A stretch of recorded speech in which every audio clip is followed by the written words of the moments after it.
Hi, welcome back to Sweet and Sour Comic Collecting.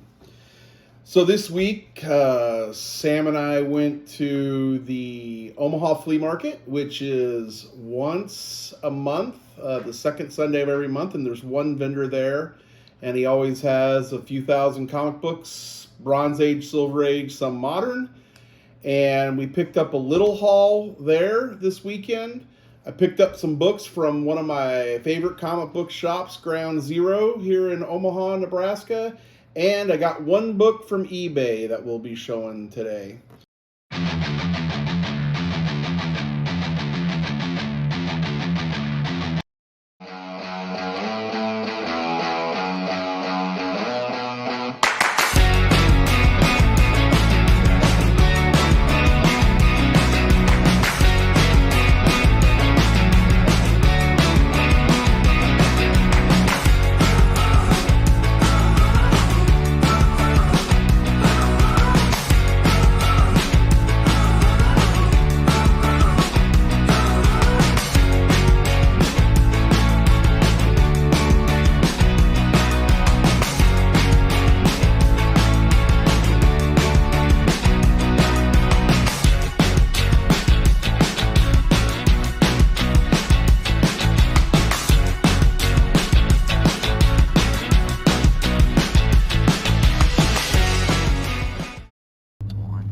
Hey, we're on the way to 60th and Grover Street in Omaha, Nebraska.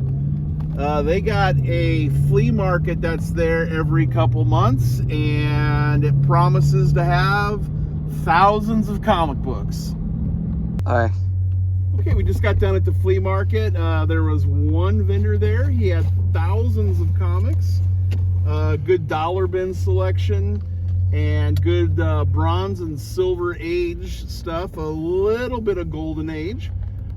We didn't get very much today, and we'll show you what we get when we make our rest of the video. So the first stuff we're going to talk about today is the books that I got at Ground Zero. A little background on myself. When I was a teenager, and even before that, the first X-Men book I ever got was issue 152.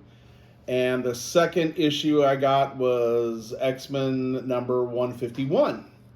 And so when they came out with the volume 2 in the 90s, I started collecting those as well. And then when I stopped collecting, I didn't have the full run of those. So as well as collecting the Uncanny X-Men, I'm collecting the X-Men again to complete both those runs that I started. Now, the first book that I have is where I left off at. I left off at 41, so I got issue 42. I haven't read it yet. I haven't read any of these yet. But it's going to be a lot of fun going back and kind of reminiscing on those older issues and then catching up with the newer stuff. The next issue that I got was issue 82, which is part 2 of the Hunt for Xavier.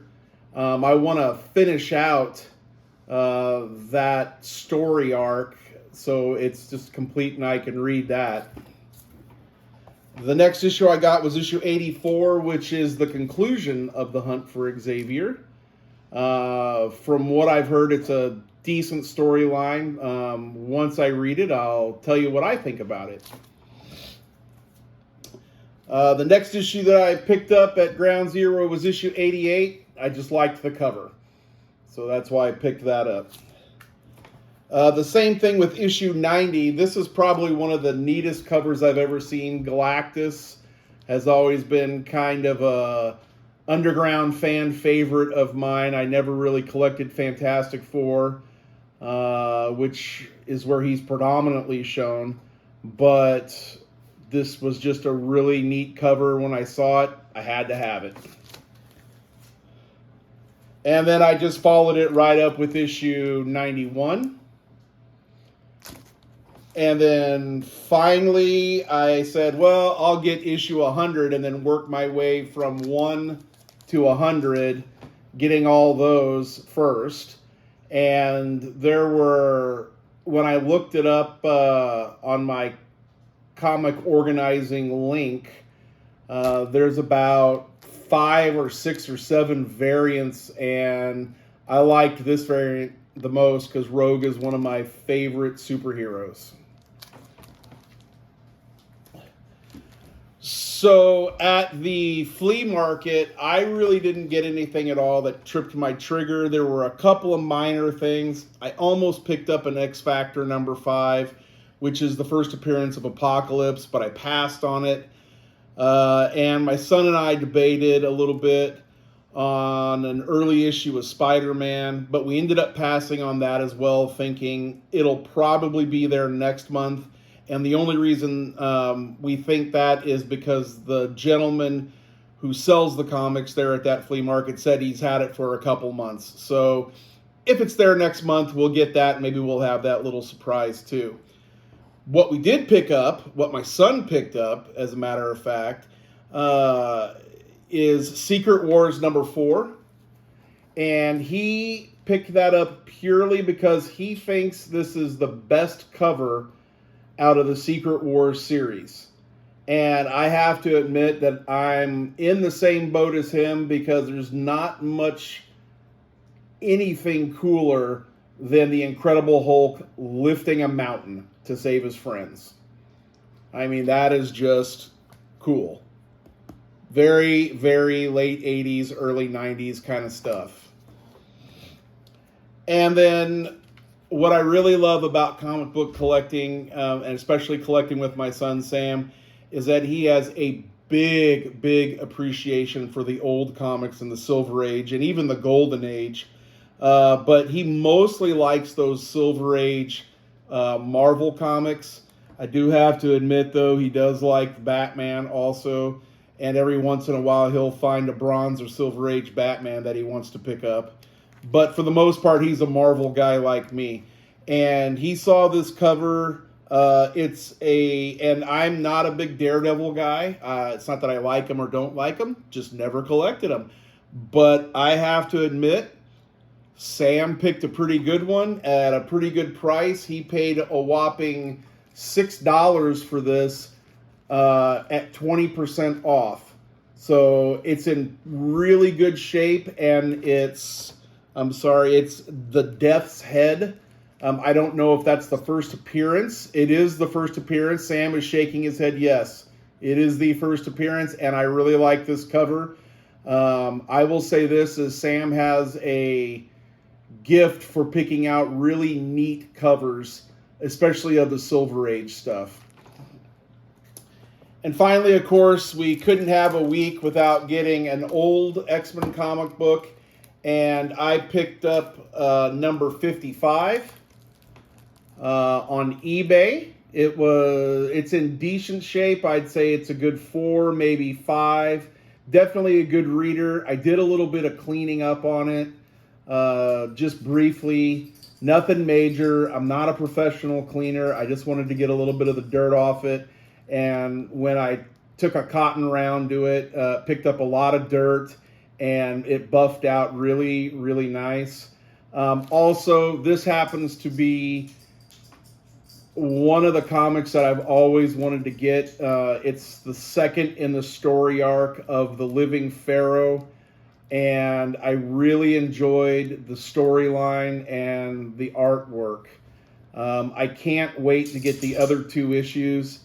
They're really, really popular, and therefore really expensive every time you try and find them, whether it's at eBay or flea markets or even at comic book shops. But I will have them at some point in my life, and probably in the very near future. That's the last book that we bought this week, and I want to just share from another book from my personal collection. I got this back when I was 17 years old, and I'm now 51, so I've had it for quite a while. And this is X-Men number 8, with the first appearance of Unis the Untouchable. I thought it was really a great little story by Stan Lee, and I just love the old Kirby art. and the solution they came up with to defeat this particular villain was to invent a weapon to increase his power so he couldn't eat. He physically couldn't pick up utensils to eat. So it kind of made me chuckle, and he promised Charles Xavier not to be bad anymore if he turned him basically back to normal and turned his power down. And I don't know if I've ever seen another story with Unus. I never really checked. I don't think he was in any other X-Men issues. But then again, I've just recently began collecting the Uncanny X-Men again, so I will see. And that's all for episode 2 this week. I do want to say a shout out to all the moms and a belated Happy Mother's Day. Without you, we couldn't be here. So you guys have a great day, and until our next video, this is Britton DeWeese with my cohort Sam DeWeese signing off.